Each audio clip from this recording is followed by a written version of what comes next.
Donc le barrage de Chancy-Pougny, c'est le troisième barrage qui est installé sur le canton de Genève.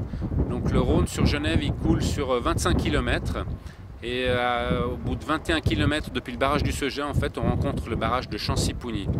À 13 km à l'aval du Seget, on rencontre le barrage de Verbois avec 20 mètres de chute. Et ici, on a 11 mètres de chute. On produit environ 8% de la consommation d'électricité sur Genève. Et après, si on repart du barrage du Seget, donc qui est à l'exutoire du lac Léman, on trouve 21 barrages jusqu'à dans le sud de la France, à Beaucaire.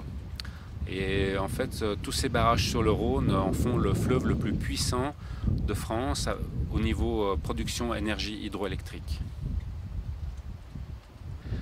Donc dans la centrale hydroélectrique du barrage de Chancy, à l'époque on a installé 5 machines constituées de turbines Francis qui étaient fabriquées en Suisse chez Eschervis et aux ateliers des Charmilles. Et ces 5 turbines, en fait, elles entraînaient en dessus 5 alternateurs qui eux étaient fournis par le groupe Schneider, donc du matériel français. Et ces machines, elles ont tourné pendant 80 ans.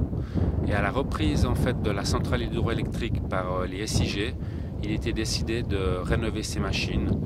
Et les SIG ont investi 80 millions pour changer ces 4 turbines, enfin 4 turbines sur 5. Et c'est pour ça qu'aujourd'hui on a encore une machine d'origine qui date des années 1920 et qui est magnifique à voir, qui fait vraiment partie du patrimoine.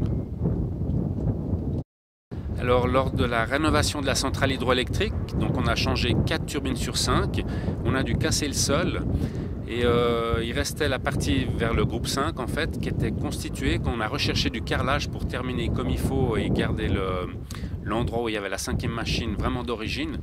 Et on a recherché du carrelage qui était fait par Villeroy et Bosch, donc du carrelage de 1920, carrelage en ciment. Et là on a appris qu'il y avait le même carrelage sur le bateau le Titanic en 1920 en fait.